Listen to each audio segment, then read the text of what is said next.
Sejam muito bem-vindos, irmãos e irmãs em Cristo, a mais esse nosso momento de devoção. A nossa reflexão de hoje está baseada no Evangelho de Lucas, capítulo 13, dos versículos 1 ao versículo 5. Que Deus, Pai, Filho e Espírito Santo esteja com todos nós nesse momento de reflexão. Amém.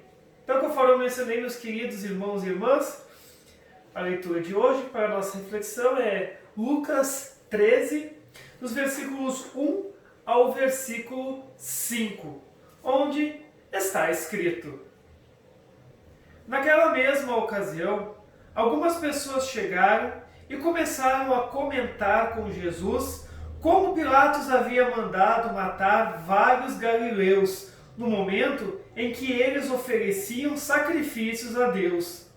Então Jesus disse: Vocês pensam que se aqueles galileus foram mortos desse jeito, isso quer dizer que eles pecaram mais do que os outros galileus?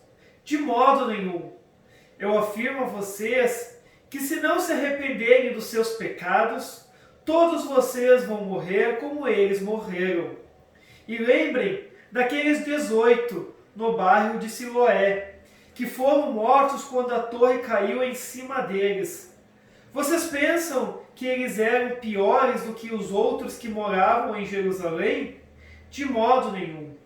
Eu afirmo a vocês que, se não se arrependerem dos seus pecados, todos vocês vão morrer como eles morreram. Até aqui, então, a nossa leitura para a nossa reflexão.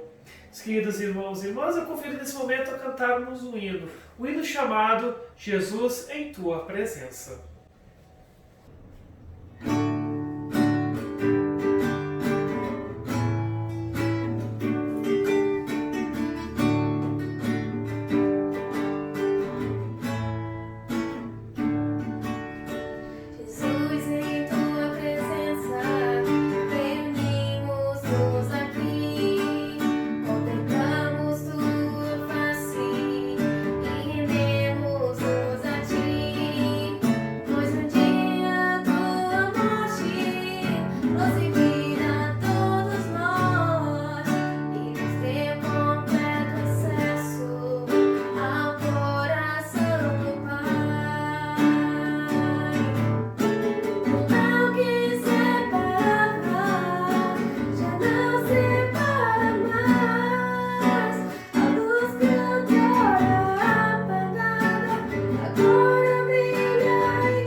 Meus queridos irmãos e irmãs em Cristo, quando nós estamos movidos pela culpa do, digamos, sobrevivente, ou simplesmente pela perda humana, diante das tragédias e do desastre, nos perguntamos muitas vezes, por quê? Por que essas pessoas morreram?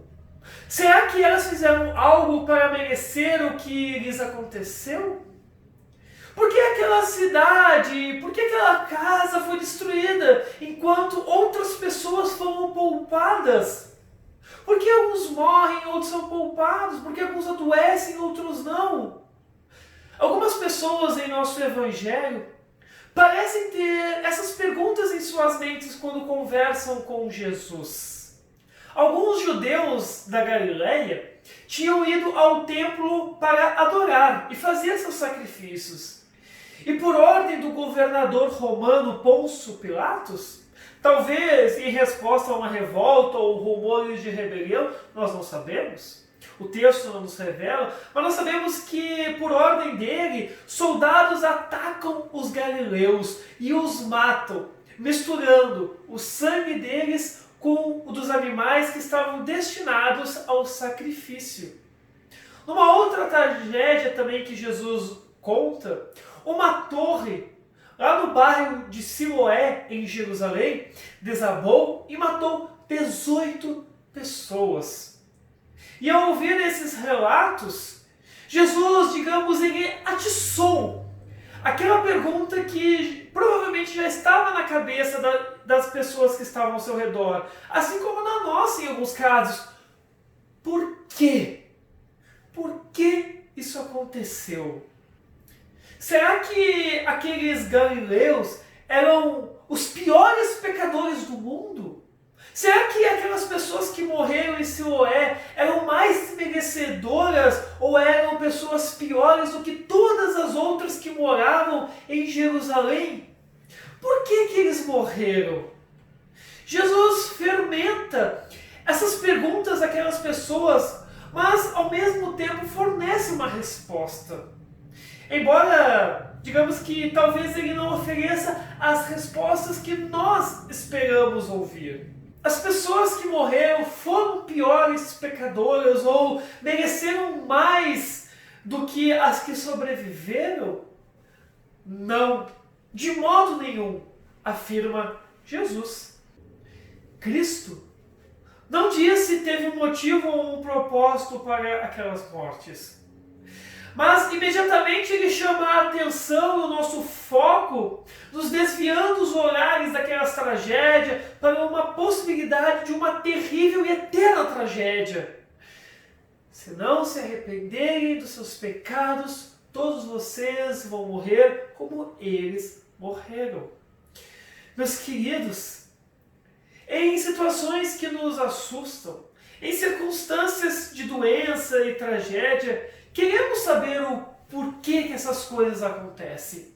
Muitas vezes a pergunta até se torna pessoal: por que eu, meu Senhor? Por que isso está acontecendo comigo? As respostas para essas perguntas, meus queridos irmãos, elas estão escondidas dentro dos propósitos e da majestade de Deus e não são para nós sabermos. Jesus, nesse episódio do Evangelho, nos diz o que precisamos saber. Ele chama a nossa atenção para a possibilidade de perecermos eternamente, do sofrimento e da separação de Deus para sempre. Uma tragédia esta sem fim, na qual não há esperança para aqueles que sofrem essa tragédia. No entanto, ao mesmo tempo que Jesus nos chama a atenção para esse terrível aviso, Cristo também nos diz para nos arrependermos. E sob seu convite e chamado ao arrependimento está o sólido fundamento da promessa do Evangelho de perdão e salvação. Porque esse é o motivo da vinda de Cristo a esse mundo. Não é para trazer as respostas para as perguntas, mas é para nos conduzir ao arrependimento dos nossos erros e das nossas falhas, para, em nome e por amor a Ele, alcançarmos o perdão e a salvação.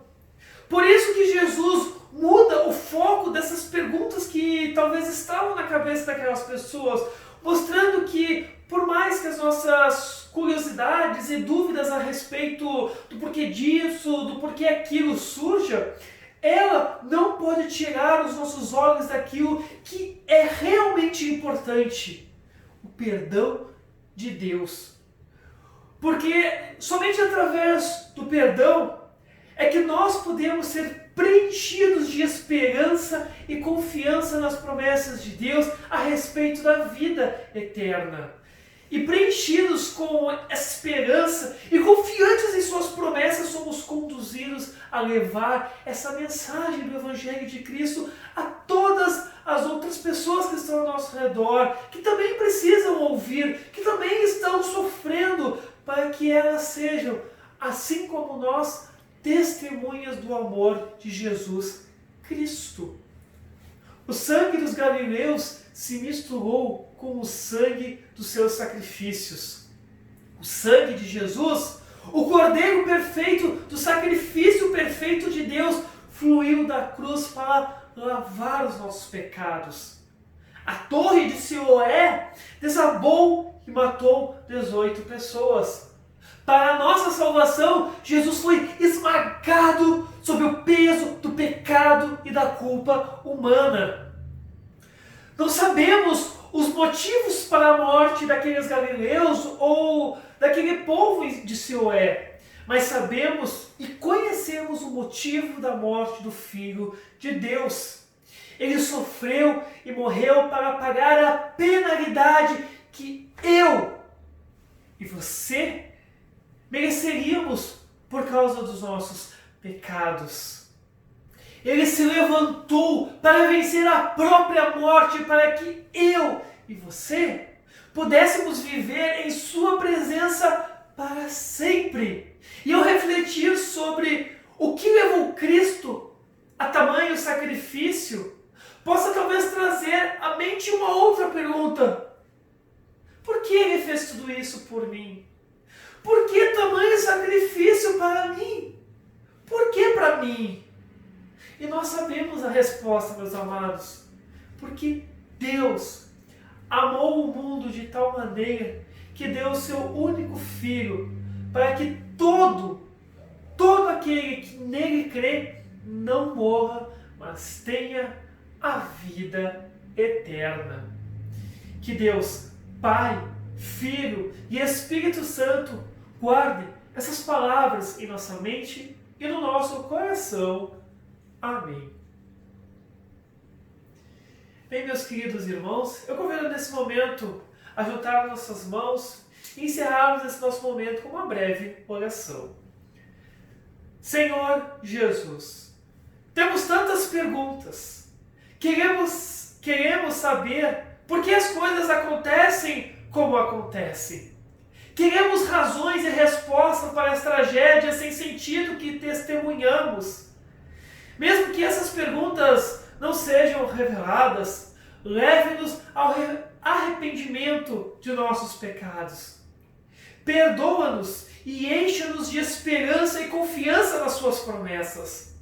Leva-nos a responder com compaixão por aqueles que sofrem, para que testemunhem o seu amor por meio das nossas palavras e ações. Amém. Bem, meus queridos irmãos e irmãs, chegamos ao fim de mais um momento de devoção. Agradeço a mais essa oportunidade que tem nos dado de estar com você aí na sua casa, no seu escritório, no seu afazer aí, tendo essa devoção conosco, meditando esse breve momentinho na palavra de nosso querido Senhor Jesus Cristo. Continuarei orando por todos vocês, para que Deus continue abençoando a cada um de vocês, tanto que precisam sair, quanto que precisam ficar em casa, quanto aqueles que precisam talvez trabalhar e fazer seus afazeres.